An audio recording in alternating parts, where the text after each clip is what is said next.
Welcome back to the channel and welcome back to another UFC fight prediction video. In this video, I'll be predicting the full card of fights for UFC Fight Night, Dern versus Yan. So without further ado, let's get to our first fight on the card. So in our first fight, we have in the bantamweight division, Randy Costa versus Guido Canedian. And how I see this one right here is you got Costa who does not look good beyond the first round. He could look great in the first round, but past first round, he doesn't look good at all.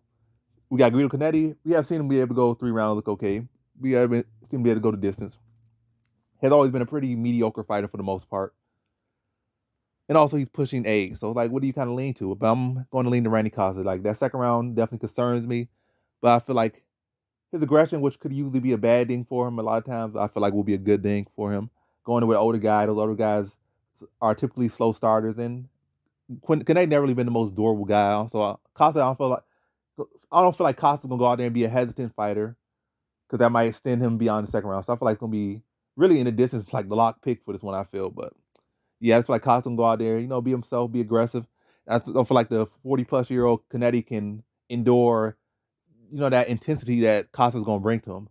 So I don't see this going to the second round. Not the most confident pick, but I don't see it going to the second round. Probably like an average confidence, as already said in the quick pick prediction video. But I just don't feel like that the 40-plus-year-old can keep up with that pace and that intensity. And I feel like Costa just going to run over him in the first round, and he's not going to. The second round not going to be an issue because he's not going to make it. It's not going to go to the second round. He's going to get him out there in the first. So in this one, I got Randy Costa via first round TKO. Now to our next fight, we have in a catchweight bout at 140 between Julija Stoliarenko versus Chelsea Chandler. And how I see this one right here is both of these women striking is horrendous. I can't say one's better than the other. Both of the striking is horrendous. I feel like Chelsea Chandler packs more power, where Julija Stoliarenko has better competition, more experience. So that was her thing. So I fought better strikers. I fought better fighters. So either my striking trash, your striking trash. Mine has been tested a little bit more, and your striking looking like that against. You have no excuse for your striking to be looking like that. But from what I see, Chelsea Chandler packs more power. She's definitely stunning people more with her punches, where I feel like Stoliarenko more so be slapping and cutting people. She does throw some elbows every now and then. So nonetheless, I think this comes down more so to the grappling. And I feel like Chelsea Chandler is the more well-rounded grappler and more fleshed out, more well-rounded grappler. Whereas I feel like Stoliarenko is more so just a one-trick pony for the most part. Hey, she might try to prove me wrong and pull off a triangle choke or something, or a rear naked choke, but yeah, she's like a one-trick pony. I feel like Chelsea Chandler training at like Cesar Gracie. She trained. That's one of the best, one of the better BJJ gyms, and one the gym that just don't train people just to be leg hunters or arm hunters, but a full-fledged grappler, not just a specialist or just a again one-trick pony. I feel like Chelsea Chandler has the skills and experience, especially training at Cesar Gracie, to be able to deal with a one-trick pony. Maybe touch with some power. Striking probably sloppy, but Chandler probably gonna have more effect because she's gonna have more power and weight behind her punches. Well, not really weight, but like she's has more torque and power behind her punch. Like I clearly see she packs more punches. I mean, has more punches, more power behind her punches. Like just based on the reaction her opponents get and like how they get moved by those punches. Like she has heavier hands.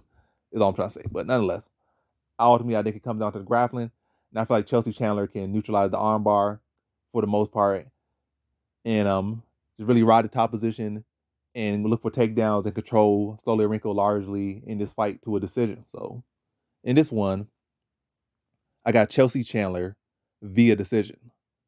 Now to our next fight we have in the light heavyweight division, Maxim Grisham versus Felipe Lins. And how I see this one right here. So I just feel like trying to go as best I can off historics.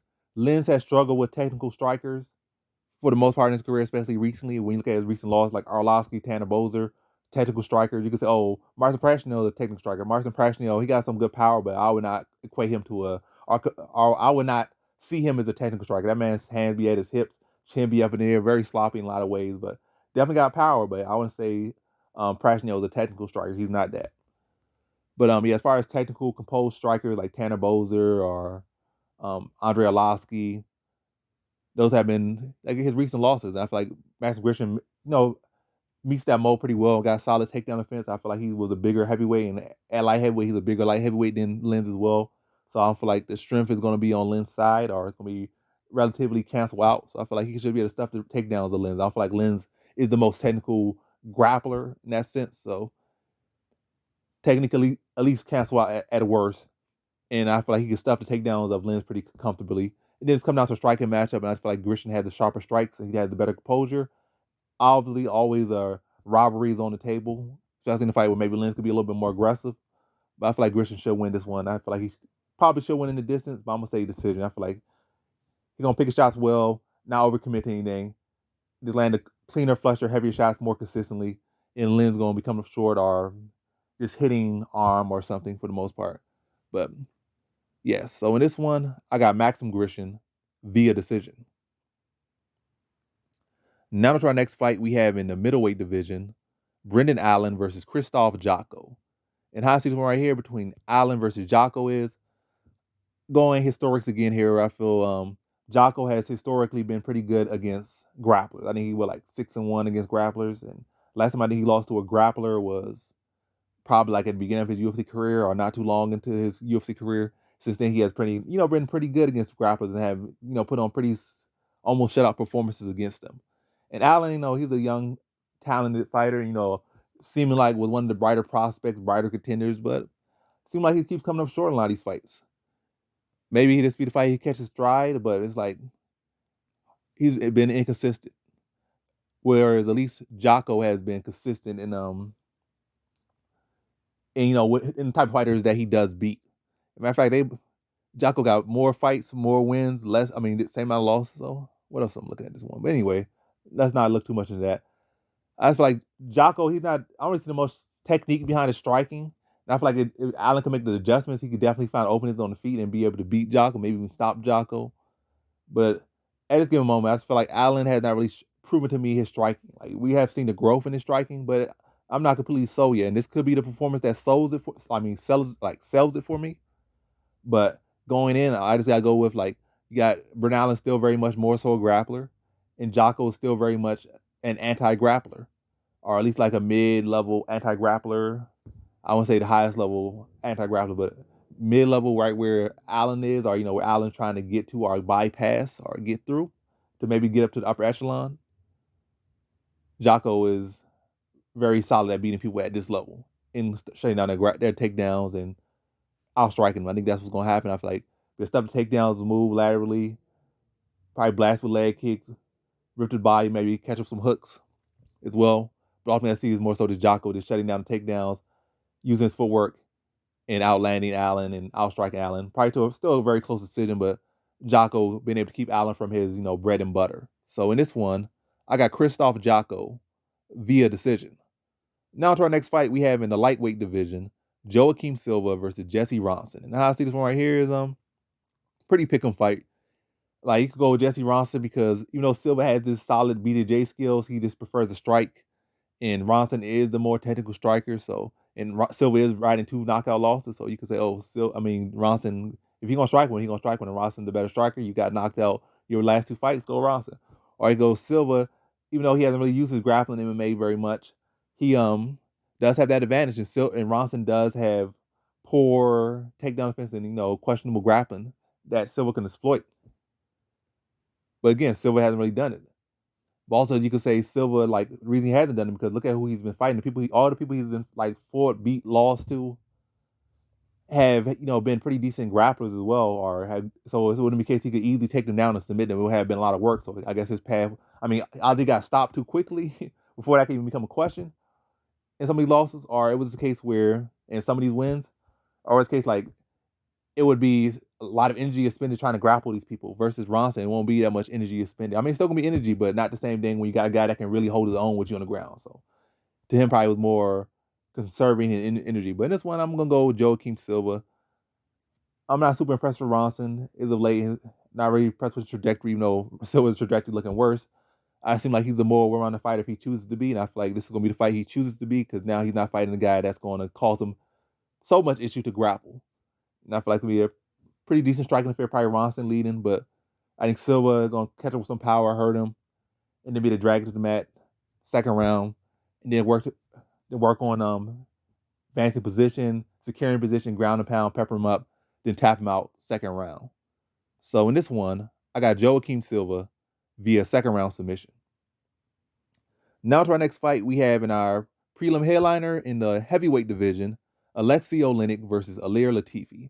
So Olynyk is like 45 and Ilir Latifi is 39. So it's not like he's so much younger, but in reality, that's still a lot younger. They're both old, but that's still 6 years different. That's like 30 versus 36. You're like, oh, this guy's just entering his prime. That guy's just exiting his prime.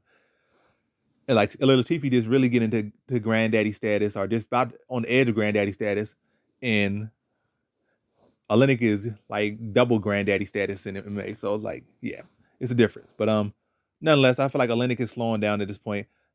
Ilir Latifi, I don't feel like he's evolving necessarily, but I guess that's the couple good things I go with Ilir Latifi here is he controls the wrestling. He's a much better wrestler here. He is the younger man by 6 years. The younger man by 6 years, the stronger man. Olynyk has struggled with strong people, like strong fighters, like physically strong, imposing fighters. And I feel like Latifi can bring that to him.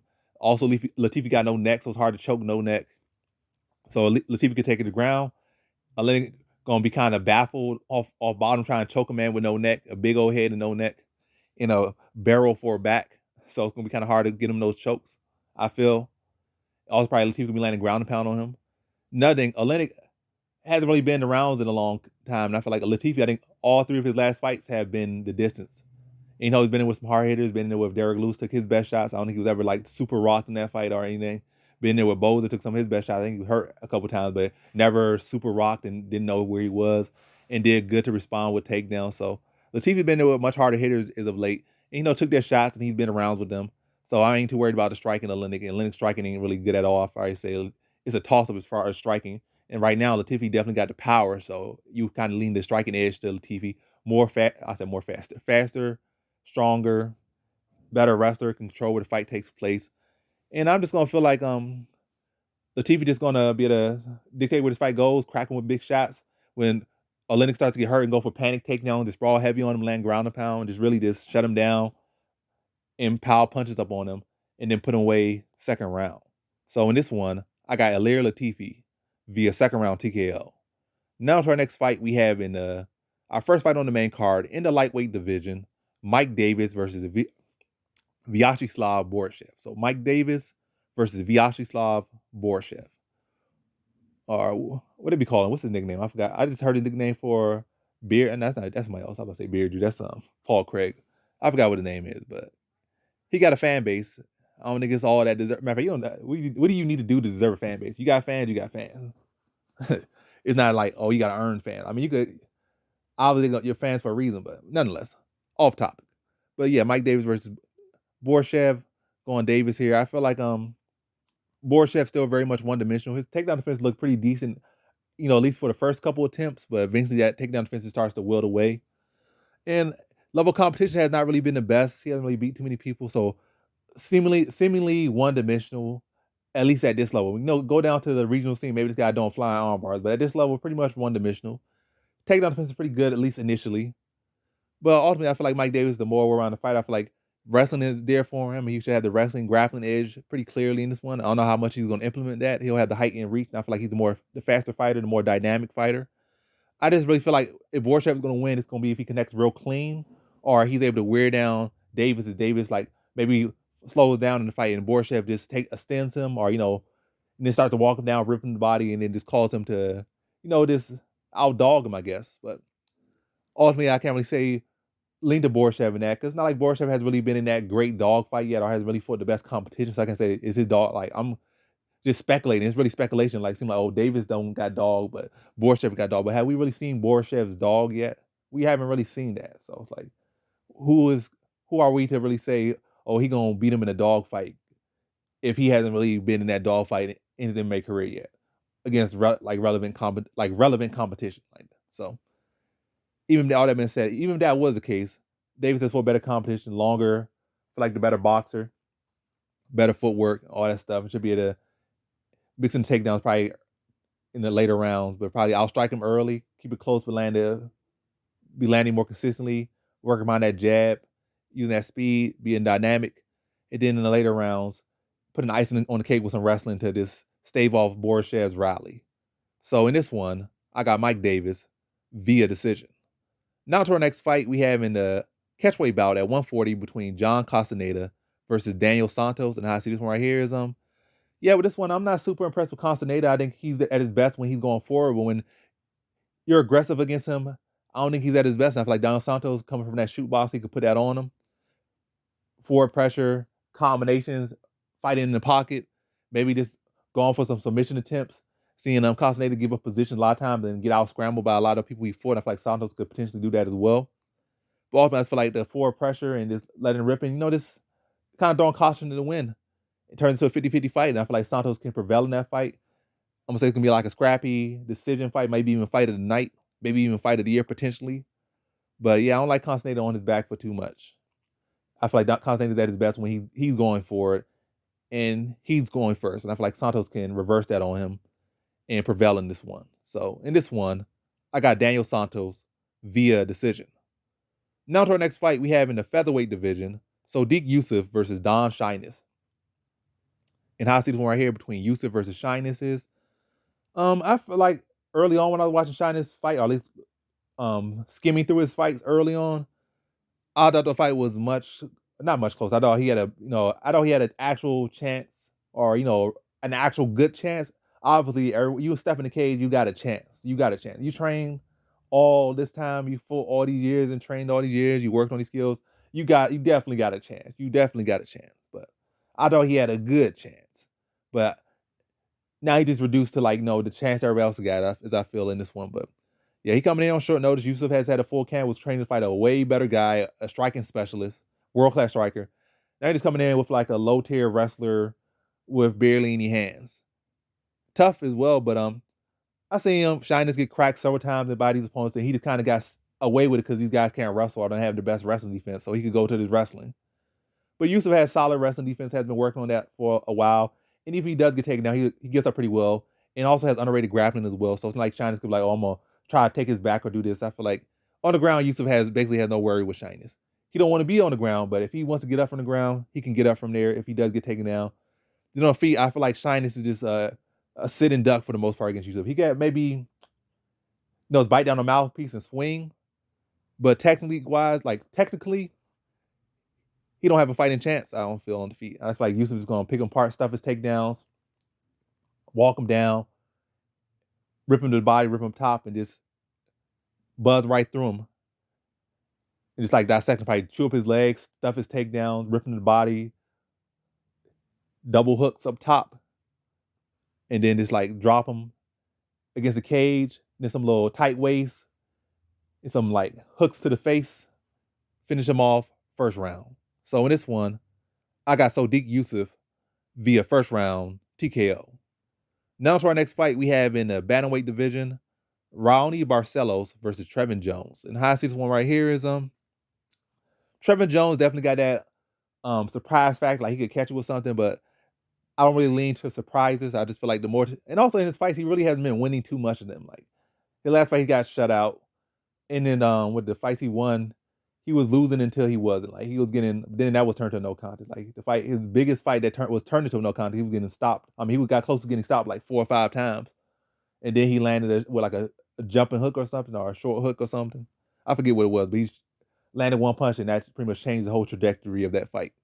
And then the same with Bautista, even though he was fully in that fight, it wasn't like he was getting washed, but he was kind of behind. Then he landed with a jumping hook again and changed the course of the fight and won. Going against Barcelos, I feel like Barcelos' defense is tighter than the people he's beaten. His defense is tighter. And I feel like he's a better wrestler, Barcelos is. And his grappling is solid as well, national wrestling champ, national BJJ champ, and all that stuff. So he should be at composing all areas with Jones. Shouldn't be too susceptible to any little surprise shots or get caught with anything. On the ground, shouldn't be too susceptible to takedowns or submission attempts. Trevor Jones would definitely be game, and I definitely think he'll be able to fit some shots in there, but I don't think he'll be able to fit them as flush. And more so, it's going to be Barcelos leading the dance on the feet and in the grappling exchanges. And Trevor Jones is forced to respond and look for counters that aren't going to fully materialize. And I see Barcelos beat him pretty convincingly over the course of 3 rounds. So in this one, I got Raoni Barcelos via decision. Now to our next fight, we have in the co-main event in the welterweight division, Randy Brown versus Francisco Trinaldo. So Brown versus Trinaldo, or Randy Brown versus Francisco Trinado. And I don't know how fast I've been speaking this video, but hey, we almost at the end. Well, basically at the end right now, so I'm gonna slow it down even more so y'all can hear this pretty clear and no issues, I guess. So in this one, I think Randy Brown just at the right age, 32, right in his prime. Trinado was like 40 plus, give him a lot of height, give him a lot of reach, give him a lot of youth, and give him up. Yeah, so I just feel like, and also I feel like I don't know what can I say for Trinado. Obviously, he's just gaming. He has a chance always, but I'm very very confident in Brown to beat him. I feel like one thing Trinado can't really wrestle too much. I'm not saying he can't wrestle or can't grapple. He definitely can, but I can't see him putting on a pace enough with his wrestling to have success. And even if he does, I feel like he most likely gonna get shut down on all takedowns. Probably held to 0 takedowns, probably like 0 or 5 or 0 or 3. Then on feet, he's gonna have to cover so much distance, and Randy Brown has good footwork, pretty solid defense, and footwork, and he knows how to be long. It's not like Ronaldo has some good like leg kicks or anything. So I feel like Ronaldo's going to just be come up short a lot, probably reaching, probably just running, throwing, just throwing ugly combinations. Anything just to try to touch him and just come up short, get hit with counters, get hit with teeps, try to go for takedowns, getting stuffed, getting punched in the face, and just like going in with a younger, taller, bigger, talented young fighter or talented fighter right in his prime. And it's just not going to be Ronaldo's day. And Brown being who he is, he probably not going to get the finish. I feel like the finish could be there, but Brown is going to focus on technique. If the finish comes, it comes, but he's not going to force it. And Tornado's gaming. And Tornado's not no young fighter. He knows how to survive these rounds. So it's not going to be a case of the fight. I don't see the fight getting finished. I think Brown just going to pick him apart for 3 rounds, and Tornado just not going to be able to really get his shots off like he wants to, and definitely not consistently, and definitely not going to be able to land those big shots that he wants to land. Maybe to the body, but up top is going to be a rarity in this one. So I just see Brown just picking apart from distance, probably using that long jab on him, and Trinado not really having the best response to it. Yeah, so in this one, I got Randy Brown via decision. Now to our main event, we have in the women's strawweight division, Mackenzie Dern versus Yao Nan Yan. And how this one right here is, how this one right here is, I feel like it's one of those cases where, like broken record, Dern has 9% takedown accuracy. Like how she keep winning, she keeps winning. But again, I'm gonna fade Dern and I'm gonna go with Yan. I feel like Yan really won her last fight, but they gave it to Rodriguez. And if Dern can get to this fight defeat, there's definitely opportunities. But I just feel like Dern hasn't really been the best at getting the fights to the ground consistently. I feel like definitely the fight hits the ground, she can put this fight away. But when you only get like one takedown max of fight, it seems like can't really rely on that too much on that one opportunity over the course of 5 rounds. And it's not like Yan is not expecting that. I mean, Dern is so great on the ground. But also, who has Dern really submitted in the UFC? That's nothing. Let me pivot. Who has Dern submitted in UFC? She submitted Randa Marcos, who took it to the mat for her and gave her the opportunity. You got Hannah Cyphers, who really got I think Dern actually got a decent or got close to taking Hannah Cyphers down, but then Hannah Cyphers went back to her while she was on the ground and tried to punch her in the face, and then she got leg locked. Like the people she submitted either chose to grapple with her, or they showed poor low level fight IQ and just hung her out around a snake pit.